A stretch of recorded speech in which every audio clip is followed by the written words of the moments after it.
우리는 앞에서 다윗의 놀라운 고백과 찬양을 들었습니다. 자신을 너무나 사랑하시고 알고 싶어 하시는 하나님을 보고 감사와 찬양을 돌리지 않을 수 없었던 것이었죠.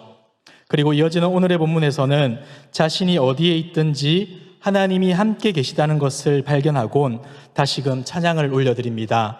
우리 7절을 보시면 내가 주의 영을 떠나 어디로 가며 주의 앞에서 어디로 피하리이까 말합니다. 이 문장은 형식상으로는 물음을 나타내고 있지만 실제로는 답변을 요구하고 있지는 않습니다. 다만 다윗은 이 같은 표현을 통해 그가 주장하는 바를 더욱 강하게 드러내고 싶었던 것이죠. 예를 들자면 이런 겁니다. 여러분, 제가 이 책을 못 들겠습니까? 라고 이렇게 말을 한다면 이 질문의 의도가 무엇이겠습니까? 저는 여러분에게 답을 요구하는 것이 아니겠죠. 당연히 들 수 있다는 사실을 표현하기 위해 이같이 말하는 겁니다. 다윗도 마찬가지입니다. 자신이 하나님을 피해 도망할 수 없다는 분명한 사실을 강조하기 위해 이와 같은 표현을 사용하고 있는 것이죠. 다윗은 아주 친절한 사람인 것처럼 보여집니다. 이어지는 본문을 보시면 자신이 말했던 하나님을 피할 수 없습니다 라는 말이 어떤 의미인지 소상하게 풀어주고 있기 때문이죠. 8절을 보시면 내가 하늘로 올라가더라도 주님께서는 거기에 계시고 스올에다 자리를 펴더라도 주님은 거기에도 계십니다. 다윗은 온갖 상상력을 동원하여서 자신이 이런저런 곳에 가더라도 주님은 거기 계신다고 고백합니다. 제일 먼저 언급된 곳은 하늘입니다. 여기서 하늘이라는 것은 이 당시 사람들이 생각할 수 있는 가장 높은 곳을 뜻합니다. 그러나 실제로는 갈 수 없는 곳이기도 했죠. 우러러보기는 하지만 다다를 수 없는 곳, 그곳이 바로 하늘입니다. 그런데 만약 다윗이 그곳에 갈 수 있다 하더라도 하나님은 거기 계시다는 겁니다. 그리고 다음에 등장하는 곳은 스올입니다. 그런데 조금 이상하지 않습니까? 일반적으로 성경에서는 하늘과 비교되는 단어로서는 땅을 사용하곤 하는데 다윗은 지금 스올을 언급합니다. 스올의 자리를 펴고 지낼지라도 그곳에도 하나님이 계시다는 것이죠. 그렇다면 이것이 무엇을 의미하겠습니까? 우리가 생각하기에 하나님과 단절되어 있다고 여기는 그 장소나 상황이라 할지라도 그곳조차도 하나님과 우리를 결코 분리시킬 수 없다라는 사실을 스올이라는 그 단어를 통해 표현하고 있는 것입니다. 우리의 생각으론 여기에도 하나님이 계실까 의심을 품지만 그곳에도 여전히 하나님이 계시다는 겁니다. 사랑하는 성도 여러분, 인간이 결코 햇빛의 영향력에서 벗어날 수 없는 것처럼 우리 또한 하나님으로부터 벗어날 수 없는 존재임을 기억하시길 바랍니다. 우리가 선지자 요나를 기억하고 있지 않습니까? 그는 니느웨로 가라는 하나님의 명령을 듣습니다. 하지만 그것을 거부하고 다시스로 가는 배를 올라타게 되죠. 그리고 배 아래 깊숙한 곳에 내려가 잠을 청합니다. 이렇게 하면 하나님으로부터 도망할 수 있다라는 생각에서 이렇게 했던 것이죠. 그러나 그가 잠든 곳에도 하나님은 계셨습니다. 그리고 그를 찾아내셨습니다. 심지어 바다 깊은 곳에 던져졌을 때에도 하나님은 그를 위하여 큰 물고기를 준비해 주셨고 그가 물고기의 뱃속에서 회개하였을 때 하나님은 그의 외침을 들으시고 구원해 주셨습니다. 사랑하는 성도 여러분, 우리는 하나님을 피하여 도망할 수 있는 존재가 아닙니다.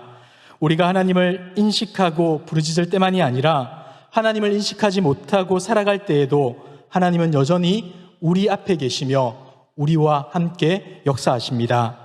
때문에 우리는 늘 하나님을 인식하며 살아가는 연습을 해야만 하는 것이죠. 어떻게 하면 하나님을 피할 수 있을까 하며 도망갈 궁리를 하지 마시기 바랍니다. 헛수고입니다. 하나님은 지금도 여러분과 함께 계시며 하나님이 여러분과 함께 하기를 원하십니다. 이 같은 사실을 인정하고 하나님과 함께 더 거룩하고 아름답게 빚어져 가는 것, 이것이 바로 우리 하나님께서 여러분을 통해 기대하는 바인 것을 믿으시길 바랍니다. 앞서 하늘과 스올이라는 표현을 통해 어떤 곳에서도 하나님이 함께 하심을 고백했던 다윗은 이제 또 다른 상황을 가지고 와서 표현을 시작합니다. 9절을 보시면 내가 새벽 날개를 치며 바다 끝에 가서 거주할지라도 라고 말합니다. 그는 새벽 날개라는 비유적인 표현과 바다 끝이라는 소재를 통하여서 동일한 내용을 전해주고자 합니다. 먼저 내가 새벽 날개를 치며 라고 말을 하는데, 여기에서 무엇을 치며 라는 뜻은 무엇을 취하다, 가지다 라는 뜻입니다.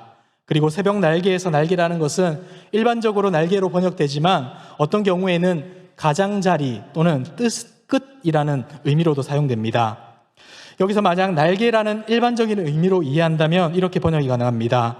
만약 내가 새벽에 날개를 가진다 하여도. 그리고 새벽 날개를 취한다는 것이 아침에 동이 틀 때 태양빛이 순식간에 뻗어나가 바다 끝에 닿는 모습으로 볼 수 있기 때문에 이것은 빛의 속도로 날아간다 하더라도 하나님의 임재와 현존을 피할 수 없다라는 뜻이 될 것입니다. 그리고 다음으로 날개라는 단어를 가장자리 끝의 의미로 이해한다면 해가 뜨는 동쪽 끝을 나타내는 표현이 될 것입니다. 그래서 새번역 성경에서는 이렇게 기록합니다. 내가 저 동력 너머로 날아가거나 바다 끝 서쪽으로 가서 거기에 머무를지라도. 해가 뜨는 바다의 동쪽 끝과 해가 지는 바다의 서쪽 끝 사이 어딘가에 있을지라도 하나님의 임재를 피할 수 없다는 뜻으로 이렇게 표현하는 것이죠.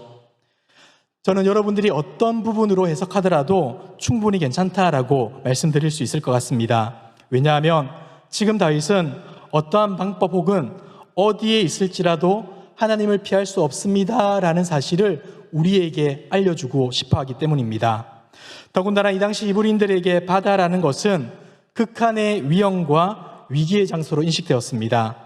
때문에 오늘의 본문에서는 이 바다가 도움이나 구원을 기대할 수 없는 장소, 더 나아가 철저한 소외와 버림의 절망적인 상태에 있음을 말해주고 있는 겁니다. 그리고 그곳에서도 하나님은 우리와 함께 계심을 알려주고 있는 것이죠. 한글 성경에는 빠져 있지만 10절의 맨 처음은 이렇게 기록되어 있습니다. 심지어라고 말이죠. 다시 말해서 심지어 거기서도 라는 단어가 맨 처음에 나온다는 겁니다. 우리가 생각하기에 여기에도 계실까 생각하는 그곳에도 여전히 계셔서 우리와 함께 하시는 분, 그분이 바로 우리 하나님이심을 다윗은 고백하고 있는 겁니다.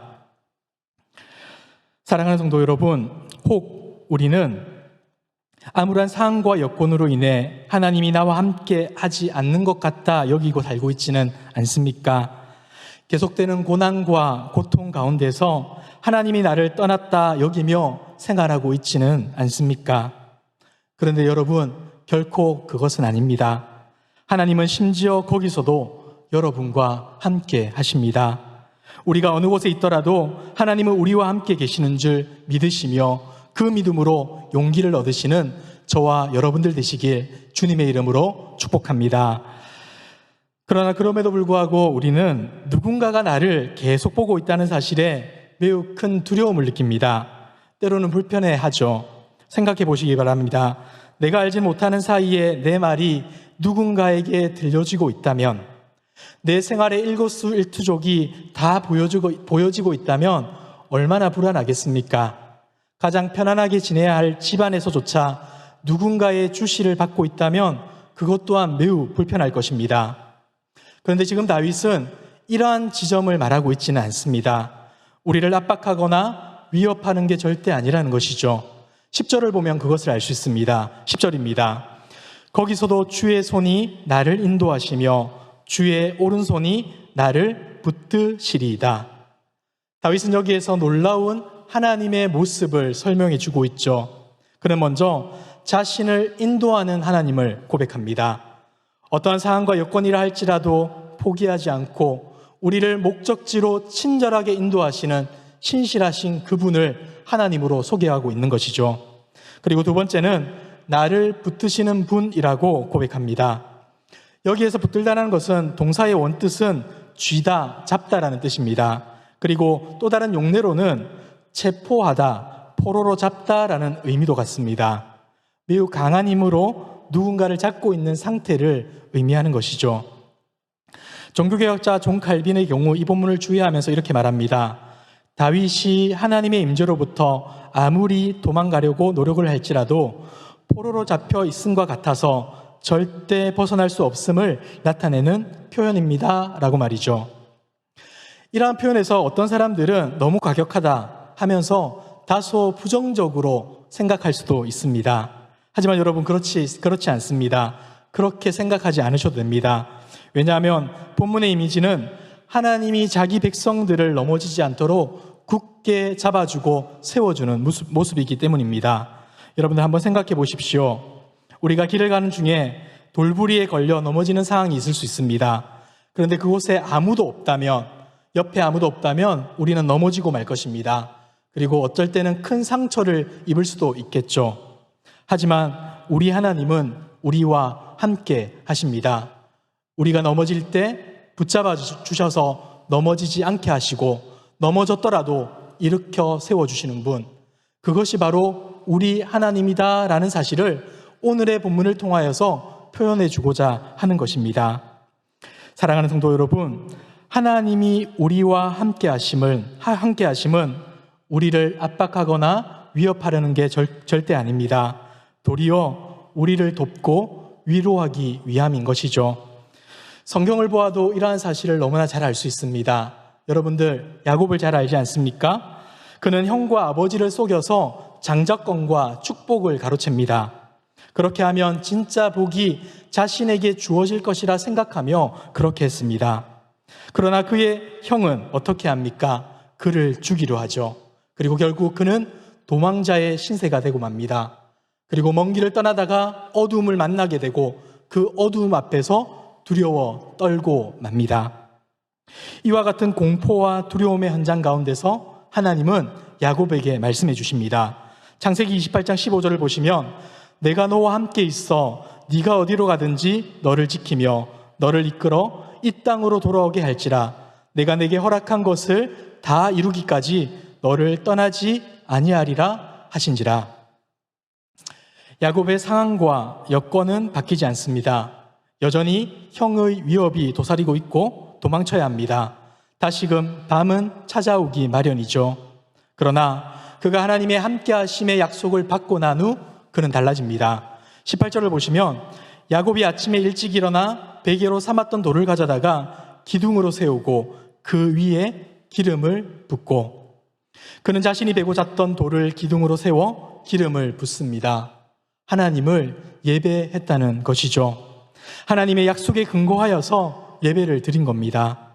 남보다 더 높은 곳에 있는 것이나 더 많은 것을 손에 움켜쥐는 것이 복이 아니라 하나님이 자신과 함께하는 것이 복임을 알았기에 이와 같은 반응을 할 수 있었던 것입니다. 여러분, 여호수아도 마찬가지입니다. 모세가 죽은 후 여호수아의 마음이 어땠겠습니까? 엄청난 두려움과 염려가 다가왔습니다. 내가 어떻게 모세를 대신할 수 있을까? 하나님의 말씀도 듣지 않던 이스라엘 백성인데 내 말이라고 잘 들을 수 있을까 하는 생각으로 골머리를 앓았습니다. 두려워할 수밖에 없었던 것이죠. 이런 여호수아에게 하나님은 찾아와 말씀해 주십니다. 여호수아 1장 5절을 보시면 네 평생에 너를 능히 대적할 자가 없으리니 내가 모세와 함께 있었던 것 같이 너와 함께 있을 것임이니라. 내가 너를 떠나지 아니하며 버리지 아니하리라. 하나님은 약속하십니다. 여호수아야, 걱정하지 말아라. 내가 모세와 함께 했던 것처럼 너와도 함께 하겠다. 너를 버리지도 너를 떠나지도 않겠다라고 약속해 주시는 것이죠. 그러나 우리에게는 한 가지의 걱정거리가 있습니다. 그것은 우리가 잘 잊어버린다는 것이죠. 하나님이 이렇게 약속해 주셔도 우리는 이와 같은 사실을 기억하지 못한다는 점이 우리의 약점입니다. 이에 대해서 하나님은 한 가지의 안전장치를 설명해 주십니다. 여호수아서 1장 8절 9절을 보시면 이렇게 기록합니다. 이 율법책을 네 입에서 떠나지 말게 하며 주야로 그것을 묵상하여 그 안에 기록된 대로 다 지켜 행하라. 그리하면 네 길이 평탄하게 될 것이며 네가 형통하리라.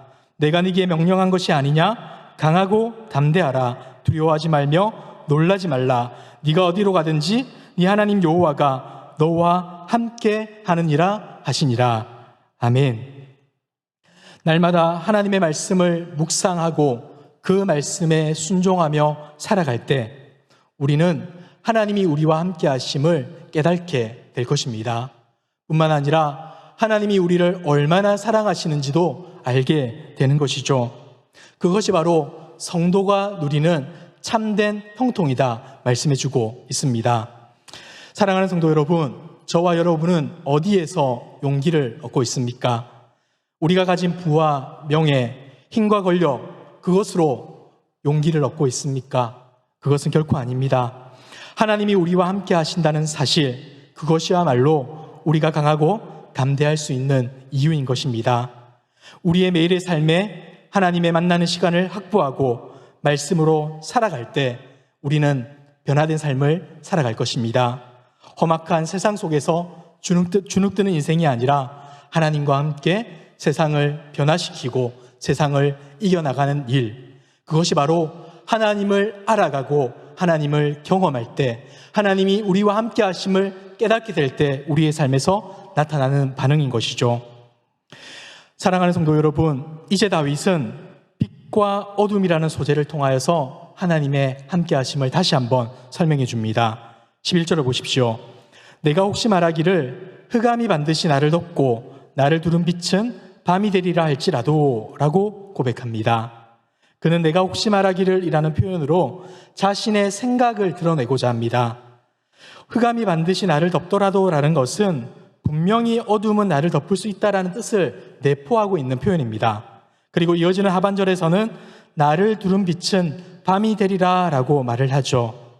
빛을 삼켜버릴 것 같은 어둠이 자신을 뒤덮는 절망적인 상황을 묘사해주고 있는 것입니다. 그런데 이 같은 상황이 오더라도 다윗은 두려워하지 않는다고 고백합니다. 12절입니다. 우리 한번 성경을 보시며 함께 읽겠습니다. 12절입니다. 시작. 주에게서는 흑암이 숨기지 못하며 밤이 낮과 같이 비추이나니 주에게는 흑암과 빛이 같음이니이다. 아멘. 흑암과 어둠이 자신을 뒤덮더라도 하나님의 임재와 보호의 손길에서 결코 벗어날 수 없다라고 고백합니다. NIV 성구예를 보시면 이 본문을 이렇게 번역합니다. 심지어 흑암조차 당신에게는 결코 어둠이 되지 못합니다 라고 말이죠. 다시 말해서 하나님이 함께 하시는 우리의 삶에는 어둠조차 어둠의 역할을 하지 못한다는 겁니다. 어둠이 우리를 감추어 하나님에게서 우리를 떼어놓으려고 노력하지만 그곳에서도 하나님은 우리를 찾으시고 우리와 함께 하신다는 겁니다. 하나님에게는 흑암조차 빛과 같기 때문이죠. 오늘의 말씀을 한번 정리할까 합니다. 하나님이 어떤 분인가를 묵상하면 우리가 어떻게 살아야 할지를 알 수 있게 됩니다. 왜냐하면 우리는 하나님이 지은 존재이고 하나님의 사랑을 입은 자녀이기 때문입니다. 오늘 우리는 언제 어디서나 함께 계시는 하나님을 보았습니다. 다윗은 하나님을 피하거나 숨을 수 있는 곳이 없다라고 담대하게 고백을 했죠. 하늘이든 스월이든 바다끝이든 흑암이든 장소와 시간에 상관없이 하나님은 우리와 항상 함께 하십니다. 때문에 좋든지 싫든지 간에 우리의 삶 자체는 하나님과 함께하는 삶, 하나님 앞에서 살아가는 삶이 되는 것이죠. 이 지점에서 중요한 것이 무엇이겠습니까? 그것은 이러한 사실을 망각하며 살 것이냐, 아니면 이러한 사실을 날마다 기억하며 살 것이냐 하는 그 사실에 있습니다. 성도는 어떻게 살아야 하겠습니까? 하나님이 함께 하심을 항상 기억하며 살아야 하는 것이죠. 그렇게 사는 것이 인생의 가치 있는 삶이기 때문입니다. 우리의 삶을 바라보시는 하나님을 기억할 때 우리는 결코 외롭지 않게 됩니다. 뿐만 아니라 우리의 삶의 모든 여정이 하나님의 허락하신 인생인 줄 알아서 일상의 소중함을 깨닫게 되는 것이죠. 그리고 아무도 보지 않는 그곳이라 할지라도 거룩하고 올바른 삶으로 행동하게 됩니다. 왜냐하면 우리는 사람이 아닌 하나님 앞에서 살아가는 자들이기 때문입니다. 제가 최근에 겪었던 한 이야기를 하며 설교를 마무리할까 합니다. 이번 주에 저는 유치부에서 말씀을 전했습니다. 유치부 설교는 처음이라서 너무나 긴장되고 떨렸지만 준비한 대로 설교를 시작했습니다. 그리고 설교 중간에 준비된 한 가지 질문을 아이들에게 던졌습니다. 목사님이 겁이 많아 보여요? 아니면 겁이 없어 보여요? 라고 질문했습니다. 이런저런 대답들이 쏟아지는 가운데 한 친구가 이렇게 말했습니다. 없어요 라고 말이죠. 저는 이렇게 생각했습니다. 목사가 덩치가 크고 힘이 세 보이니까 겁이 없을 것 같아요 라고 말할 것 같다라고 말이죠. 그런데 그 친구는 이렇게 말했습니다. 목사님에게는 하나님이 계시잖아요 라고 말이죠. 저는 더 이상 설교를 하지 않아도 되는 대답에 무척이나 놀랐고 너무나 감사했습니다.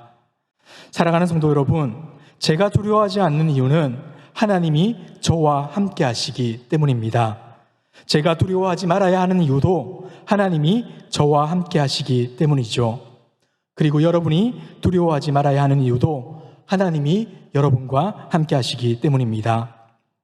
이 아이의 고백이 저와 여러분의 고백이 되기를 소망합니다. 그리하여 하나님이 함께하는 삶이 여러분에게 부담과 압박이 아니라 도리어 찬양과 감사의 이유가 되는 다윗처럼 믿음의 고백을 올려드릴 수 있는 저와 여러분들이 되길 주님의 이름으로 축복합니다. 오늘의 말씀을 기억하며 함께 찬양하고 기도했으면 좋겠습니다.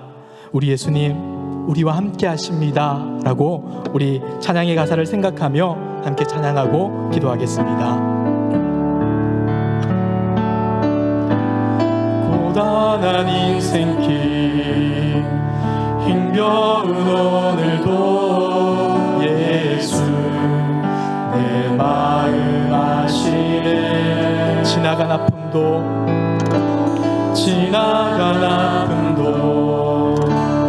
마주할 세상도 예수 내 마음 아시네. 고단한 인생길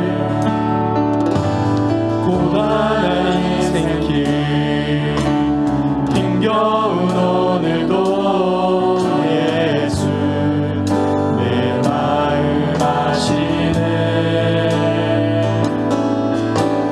지나간 아픔도 마주할 세상도 예수 내 마음 아시네. 믿음의 눈 들어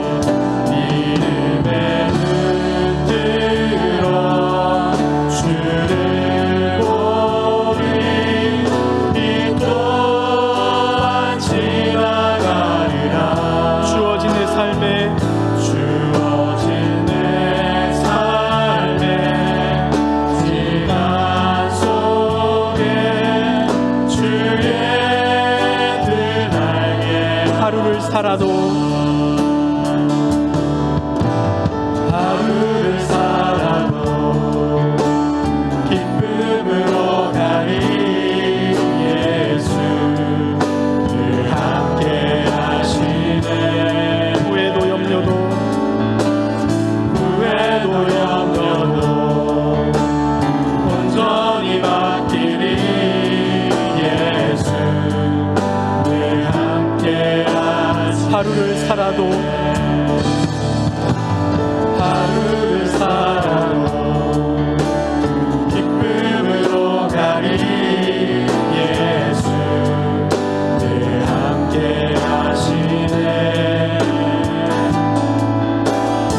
함께 기도하겠습니다.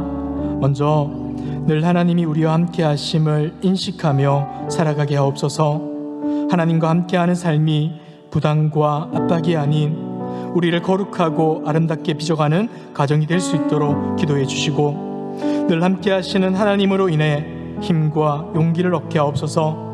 말할 수 없는 상황과 형편이 계속되는 상황 가운데서도, 아픔과 고통 가운데서도 우리와 함께 하시는 하나님을 바라보며 힘을 얻게 하시고 용기를 얻게 하옵소서. 세상이 줄 수 없는 위로와 소망이 우리 모든 성도님들에게 임하게 하여 달라고 이 시간 말씀을 기억하며 기도하도록 하겠습니다. 기도하겠습니다. 하나님 아버지 감사합니다.